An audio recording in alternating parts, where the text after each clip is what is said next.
네, 그럼 이번엔 이제 첫날이니까 연휴되고요. 네. 우리가 앞으로 이번 주에 어떠한 이벤트들이 일어날 것인가? 네. 왜냐면 사람들의 심리가 그러니까 불안정한 거죠. 뭔가 네.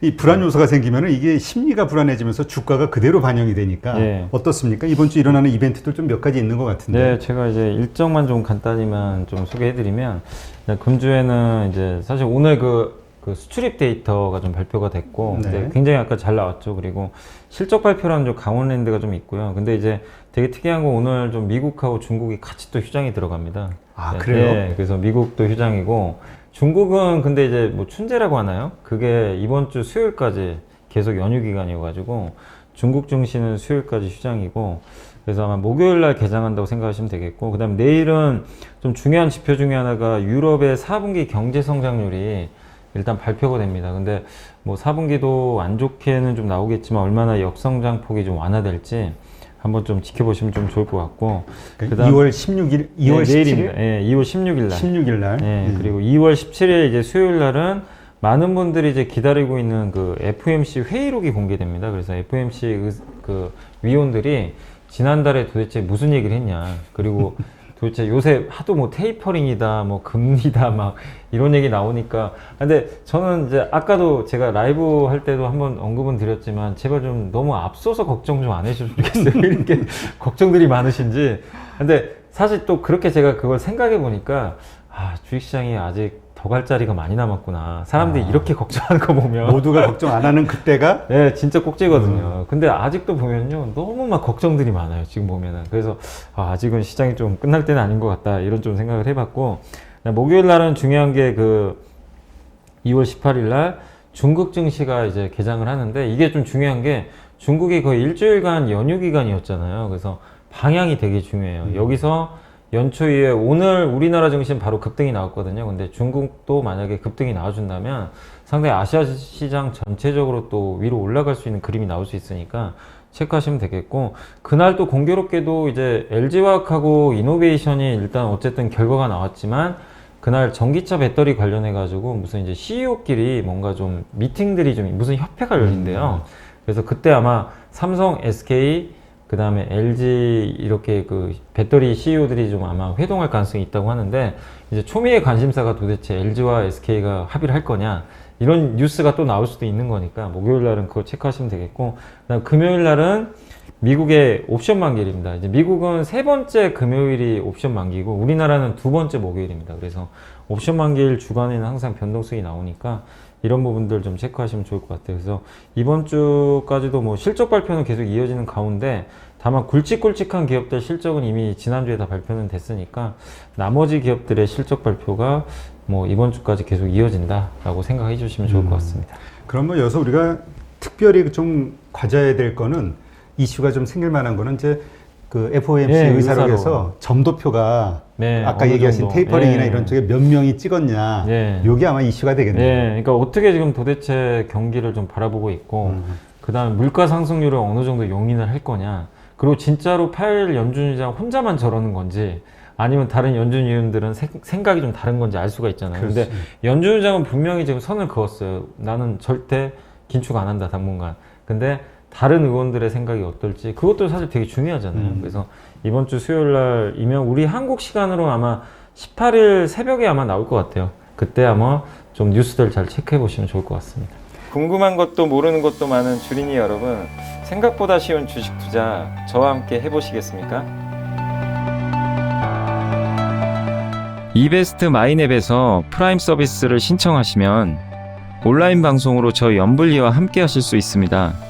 그리고 카카오톡 채팅방에서 실시간 종목 상담도 받으실 수 있습니다.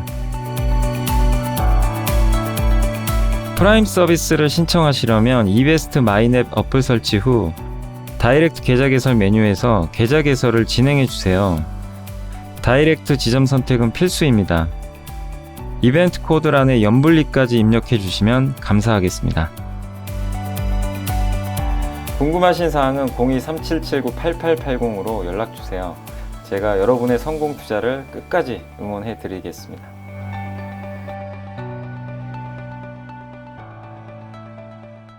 네. 근데 그 또 하나 우리 한국 기업이 이제 화제의 중심에 떠올랐는데 네. 쿠팡이죠. 아, 쿠팡이죠, 쿠팡. 쿠팡이 드디어 이제 나스닥 상장을 결정했는데 네. 정말 사실 작년만 해도 다 망할 거 아니야? 이렇게 생각했잖아요. 뭐 연간 그죠. 뭐 5조 뭐 넘게 네. 막 적자 보고 어떻습니까? 지금 돌아가는 상황이. 아, 그러니까 이게 진짜 뭐 쿠팡도 저도 그랬어요. 몇 년 전에, 한 2, 3년 전에도. 아니, 그러니까 저도 쿠팡을 자주 쓰거든요.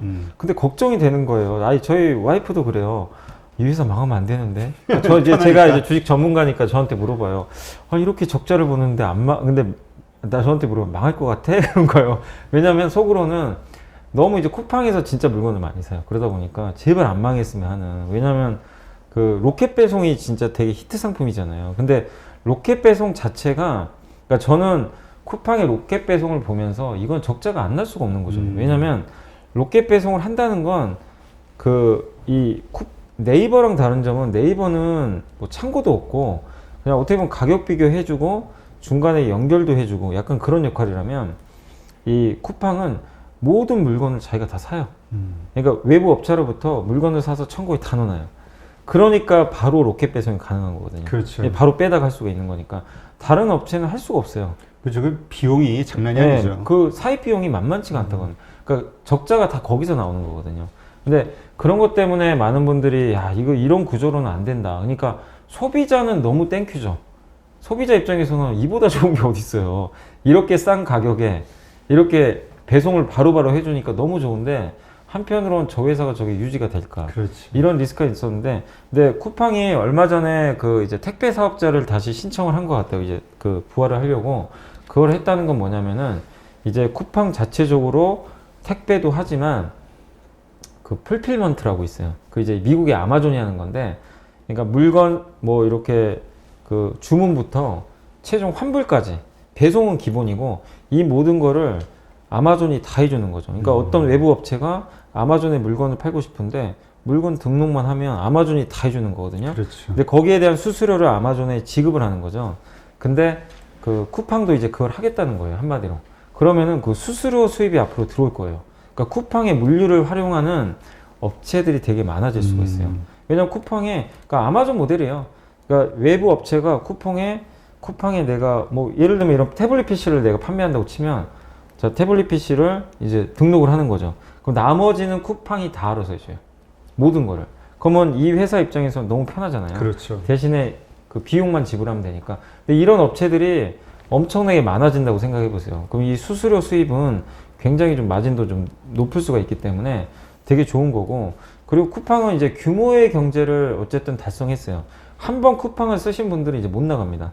이걸 버릴 수가 없어요. 아니, 저도 작년에는 그렇게 생각을 했거든요. 네. 쿠팡 왜 이렇게 쓸데없는 짓을 네, 하는데 맞아요. 이 코로나 때문에 그 뭐지 새벽 배송 그거 네, 맞아요. 그거를 하고 났더니 이제는 불편해서 못 이제는 살아요. 이제 없으면. 그거를 안 할 수가 없어요. 이제 거기에다 이 락인 효과라고 하는데, 근데 그게 비용이 어쨌든 많이 들잖아요. 근데 그런 걸 감안하면서도 쿠팡이 하려는 게 거대한 생태계를 어쨌든 만들어 놓기 위해서, 그러니까 거의 전 국민이 다 쓰게 만들겠다는 게 하나의 목표죠.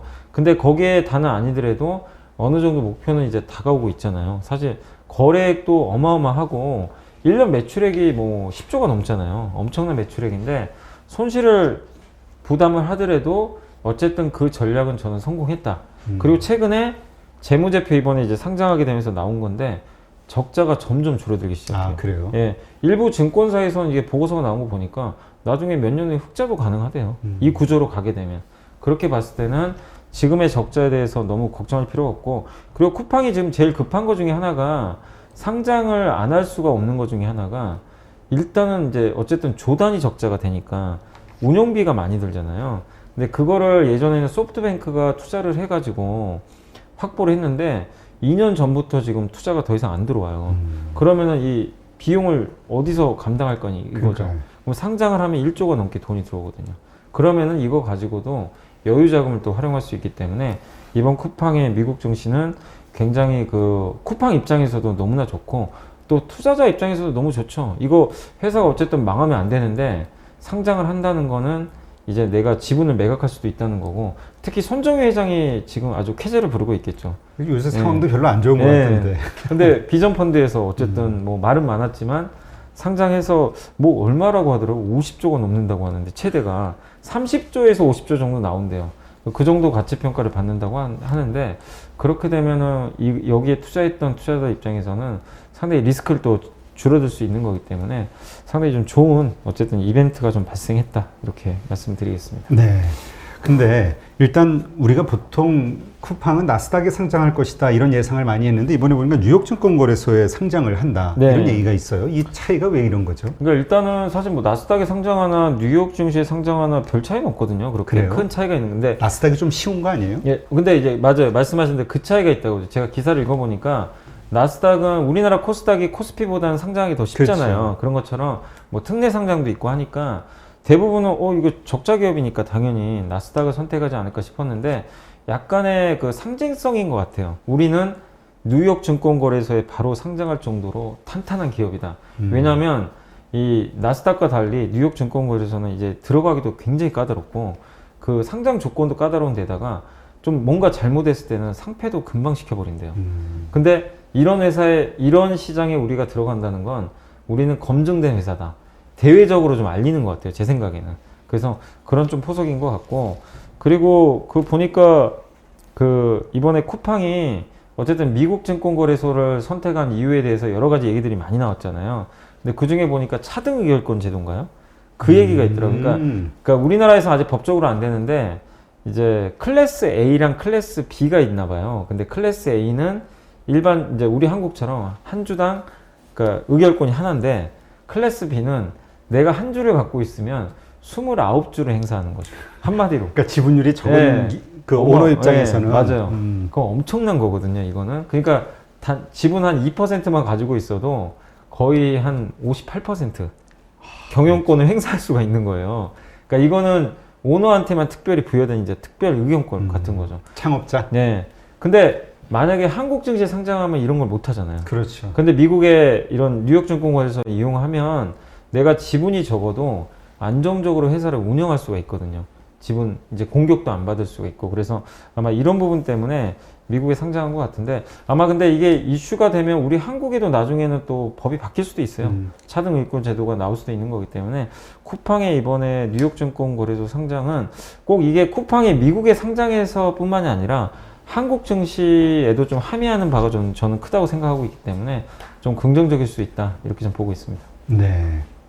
아, 그렇게 선택을 한 거 보면 일단 김범석 의장도 뉴스에 나온 거는 뭐 2% 이렇게 예, 안팎밖에 안 된다 예. 이런 정도 나오는 네. 거죠. 그러니까 어느 정도 이제 안정적인 경영권 확보를 위해서 한국은 좀 어렵다고 택한 것 같아요. 미국 예전에 뭐 황금 준지, 황금 뭔지 하여튼 뭔가 있었던 거 기억이 나는데 그 우리는 뭐 재벌에 대한 특혜 이슈 맞아요. 이런 것 때문에 잘 안 됐던 것 같아요. 맞습니다. 근데 뭐 앞으로 이제 뭔가 창업하고 이런 성장시켜 나가는 과정에서 투자자들을 계속 받으면은 결국 지분이 희석될 수밖에 없으니까 좀 새로운 시스템이 만들어져야 될 것 같기는 해요. 한국도. 맞습니다. 네. 그러니까 이런 그 유니콘 기업이라 그러잖아요. 네. 벤처 기업들이 사실 상장할 때 이제 이런 이슈 때문에 한국에 상장 못하는 경우들도 있긴 있는데 그런 이제 벤처 기업 활성화 측면에서도 미국 증시를 뭐 우리나라가 따라갈지는 제가 모르겠지만 이런 부분도 한번 고민해 볼 필요는 있는 것 같습니다. 네.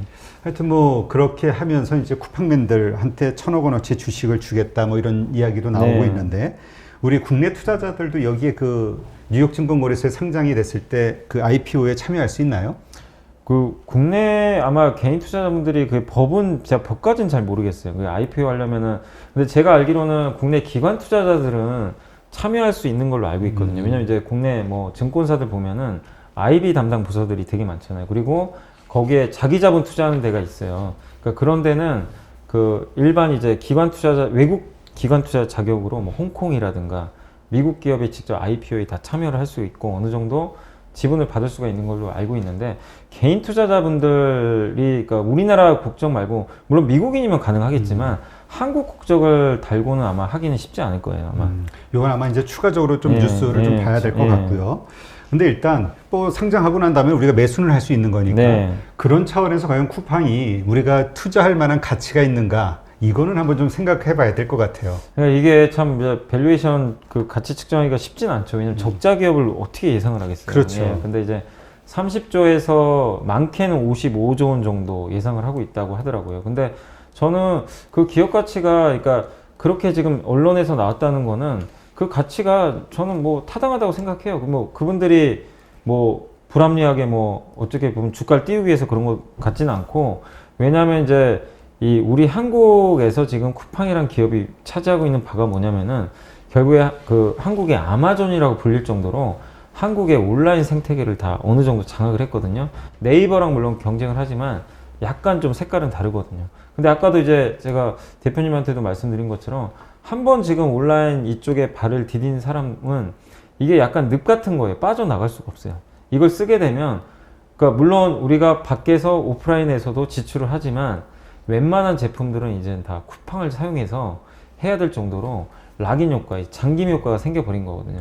거기에 대한 가치를 부여한다면은 저는 쿠팡의 가치가 지금 결코 비싸다 이렇게 보진 않고, 다만 이제 쿠팡은 저는 오히려 이렇게 봐요. 지금 쿠팡이 돈을 못 벌잖아요. 근데 그렇죠. 점점 적자가 줄고 매출액이 성장하는데, 오히려 나중에 이럴 땐 조심해야 될 것 같아요. 쿠팡의 매출액이 성장을 하다가 어느 시점에서 성장률이 둔화될 수 있어요. 그리고 실제 돈이 이제 벌 수 있잖아요. 나중에 오히려 돈을 벌면 매력이 떨어질 수도 있어요. 아, 이제 얘는 돈을 버니까 이제는 성장주가 아니다. 그러니까 약간 이제 우리가 숫자가 찍히기 시작하면 그때부터 PR 따지는 예, 거 아니에요? 맞아요. 막 이럴 수도 있기 때문에 너무 높아. 예, 그러니까 오히려 너무 이렇게 그 숫자가 잘 나오기보다는 지금 사실 약간 쿠팡은 약간 스토리 주식이거든요. 어떻게 보면은. 그렇지. 왜냐면 재무제표로는 우리가 지금 여기에 접근할 엄두를 못 내요, 솔직히. 근데 몇 년 후에는 흑자가 날 수 있는데, 오히려 흑자가 났을 때는 진짜 가치평가가 그때는 정말 더 냉정해질 수도 있어요. 그래서 지금은 뭐 너무 비싸다 싸다 이런 거보다도 그 거래액 추이하고 매출액이 얼마나 느느냐, 이익보다는 거기에 포커스를 맞추시고 보시면 좋겠고, 그 성장률이 계속 나오면 어쨌든 쿠팡은 충분히 투자 가치 여전히 있다, 이렇게 좀 보고 있습니다. 네. 근데 이 쿠팡이 화제가 되면서 아마 한국의 어떤 온라인 유통주들 혹은 네네. 오프라인 유통주들에 대한 어떤 시세 변동도 좀 있을 것 같다는 생각이 들어요. 아, 근데 실제로 저번에 이제 처음 그 쿠팡 상장 이슈가 나왔을 때가 쿠팡이 그때 30조 원 정도 예상이 나왔어요. 처음에. 나스닥 상장한다고 나왔을 때. 근데 그때 딱 움직였던 기업들이 바로 뭐냐면 이마트, 롯데 쇼핑. 왜냐면 다 각각 온라인 그걸 갖고 있잖아요. 근데 그거를 계산을 해보니까 쿠팡과 똑같이 대입을 해보니까 그 롯데도 그 온라인 사업을 하고 있잖아요. 그 가치가 10조 원이나 계산을 했더라고요. 애널리스트 분이 했는데, 물론 쿠팡하고 똑같이 비교는 안 되지만 그 가치가 10조 원이나 될 정도로 굉장히 그 어떻게 보면은 국내 쿠팡 말고 다른 온라인 이 상거래하는 업체들이 너무나 할인을 받고 있었던 거예요. 어떻게 보면. 그러니까 이 쿠팡의 상장 이슈가 나온 게 국내 온라인 상거래 업체들한테는 너무나 좋은 이슈가 된 거고, 특히 이마트나 롯데쇼핑은 오프라인 기반이긴 하지만 온라인 커머스 공략을 엄청나게 열심히 지금 하고 있잖아요. 그런 면으로 보면은 다시 한번 주가가 재평가될 수 있는. 그래서 오늘 보니까 아까 이마트 주가도 그 뉴스 때문에 올라가더라고요. 그리고 네이버는 당연히 같이 비교를 하잖아요. 근데 네이버가 온라인 쇼핑만 하는 회사가 아니잖아요. 근데 네이버가 지금 시가총액이 60조 가까이 되는데 지금 쿠팡이 55조? 그러니까 사람들이 봤을 때 이거 너무 싼 거 아니냐. 비교하니까. 예. 그래서 이제 그거를 우리가 흔히 하는 말로 피어 그룹이라 그러죠. 이제 또래 집단이라고 하는데, 뭐 마치 CATL이 그 전기차 배터리 1등인데 시가총액이 150조니까 LG화학이 지금 시가총액이 70조니까 LG화학이 너무 싸다고 인식을 하는 거랑 똑같은 효과가 이 쿠팡의 상장을 계기로 이렇게 이제 가셔야 되는 거죠. 사실 왜 이 말씀을 드리냐면, 쿠팡이 상장하기 전만 해도 우리나라의 큰 그 대형 유통회사 중에 온라인만 따로 상장된 회사가 별로 없잖아요. 그렇죠. 찾아보면 없어요. 왜냐면 다 사업이 섞여 있어요. 근데 쿠팡은 순수하게 그것만 하잖아요. 그러면은 쿠팡을 중심으로 해서 가치 평가를 할 수가 있어요. 그러니까 이게 굉장히 좋은 잣대가 돼가지고 관련 업체들한테도 주가를 좀 재평가할 수 있는 그런 계기가 생긴 것 같아서 굉장히 좀 의미 있는, 저는 좀 사건 아닌가 이렇게 보고 있습니다. 근데 그 이런 얘기 하시는 분도 있어요. 그 이게 이제 한국의 아마존이라고 얘기하지만 네. 아마존 같은 경우는 거의 자기네들이 그 발표를 이렇게 숨기는 어떤 경향이 있어서 그렇지만 거의 과점 이상일 거라고 예상을 네. 하잖아요. 50% 이상일 네. 거라고. 한국에서 성장이 계속 담보가 되기 위해서는 한국 시장도 그렇게 먹어야 되는데 우리는 재벌 기업들 말씀하신 대로 막 뻗쳐져 있기 때문에 네. 이게 쉽지 않을 것이다. 예. 그러면 과연 과점이 안 되는 상태에서 뭐 25%, 30% 이런 점유율을 가지고 얼마나 버틸 수 있을까, 이런 얘기 하시는 네. 분도 있더라고요. 그러니까 이게 과점이라는 게 결론은 사실 어떻게 날지 모르겠어요. 지금 분명히 말씀하신 대로 한국은 한 업체의 독점은 아니에요. 분명히 그건 맞는 얘기고. 근데 이제 미국은 사실은 굉장히 그 뭐라 그러죠? 그 유통시장이 이제 아마존 중심으로 재편이 그렇지. 됐는데 한국은 뭐 파편화돼 있다고 하더라고요. 그러니까 그 쿠팡이 또 잘하는 영역이 있고 이마트가 잘하는 영역이 있고 네이버가 잘하는 영역이 있대요. 그러니까 이게 각각 좀 약간 그 분류가 좀 다르다고 보시는 게 좋을 것 같아요. 그러니까 예를 들면 쿠팡 같은 경우는 이제 로켓 배송 통해서 사실은 쿠팡은 웬만한 물건들 지금 다 판매하잖아요. 근데 쿠팡 같은 경우는 사실 좀 약점인 부분이 그 신선식품. 이쪽 있죠. 이 좀 물류 쪽에서도 뭐 농산물이라든가 음식료라든가 이쪽이 상대적으로 좀 취약한 게 맞아요. 근데 그 나머지 부분은 사실 압도적으로 점유율이 높습니다. 그리고 이마트 같은 경우는 다른 건 좀 약한데 신선식품은 국내 1등이에요. 예. 그 새벽 배송이라 그러죠. 뭐 그런 거라든가. 왜냐면 그 이마트 매장에 물류 창고가 많은데 거기에 보면은 뭐 농산물이나 이런 것도 잔뜩 쌓아놨어요. 그렇죠. 그거 그냥 배송하면 되거든요. 그렇죠. 그래서 이마트가 사실 이제 거기에 강점인데 이마트가 또 약한 게 또 이런 공산품이나 이런 것들도 IT 제품도 약해요. 근데 네이버는 단점이, 그러니까 네이버는 우리나라에서 이제 굴지 회사지만 단점이 뭐냐면 물건이 없어요. 얘 안 갖고 있어요. 어떻게 보면 중개업체예요. 사실은. 중개만 하는 거죠. 예. 그러다 보니까 중개업체로서는 좀 한계가 분명히 있거든요. 사실은 성장하는데 또 그런 부분들이 있다 보니까 각각의 저는 이게 다 다르다고 생각하는데, 근데 저는 쿠팡이 그래도 성공할 수 있다고 저 개인적으로 생각하는 이유 중에 하나가 이렇게 각각 세그먼트가 이제 다른 분야 또 경쟁이 미국보다 치열하잖아요. 이런 시장에서 어찌 됐건 간에 몇 년 동안 지금 사업을 했는데 성공했어요. 점유율을 점점 높여가고 있고, 그 다음에 그 아까 말씀드린 대로 쿠팡은 공산품이나 뭐 여러 가지 제품들에 대해서 압도적 점유율이 높은 상태인데, 지금 이마트나 그 다음에 이 마켓컬리가 주로 하고 있는 새벽 배송 신선식품도 어쨌든 나름대로 지금 아직 점유율이 미미하다 하더라도 이쪽 시장도 조금씩 점유율을 높여가요. 저는 왜 이게 좋다고 보냐면 쿠팡이란 브랜드 자체는 이제 우리 대한민국 국민들은 모르는 사람이 없어요. 그럼 여기서 기존에 공산품 썼던 분들, 또 이마트 이렇게 따로 썼던 분들이 쿠팡이 만약에 물류 체계가 이 신선식품까지 만약에 잘 갖춰지잖아요. 그럼 당연히 쿠팡을 쓰게 돼요. 당연히 하나에서 하려고 하잖아요. 근데 거기까지 가는데 좀 시간은 필요하다 하더라도 충분히 저는 2, 3년 안에는 뭔가 쿠팡이 이쪽 신선식품 쪽에서도 뭔가 보여준다고 생각해요. 그래서 그때까지는 시간이 좀 남아있지만 한번 우리가 기대감을 좀 갖고 볼 필요는 있다고 생각하고 있습니다. 그래서 쿠팡은 아직까지는 국내 쪽에서 성장할 여지는 아직은 남아있다. 그러니까 완전히 과정은 아니더라도 그 뭔가 과점을 하기 위한 뭔가 지금 행동들을 보여줬고 그동안은 성공을 했기 때문에 한번 좀 2, 3년 정도의 더 시간을 갖고는 한번 지켜볼 필요는 있지 않을까 이렇게 생각은 하고 있습니다. 네. 그리고 그 중국의 알리바바 경우를 보더라도 그 뭐 아마존도 그렇지만요. 결국은 세를 좀 불리기 위해서 M&A가 좀 활성화되지 않을까 얼핏 네. 그런 생각도 좀 들더라고요. 네. 약점들 다 보완을 해야 되니까. 네. 그러니까 그 쿠팡도 사실 뭐 지금 본인들 하기가 좀 바빠가지고 돈이 좀 부족하긴 하잖아요. 그래서 이번에 돈이 없죠. 예.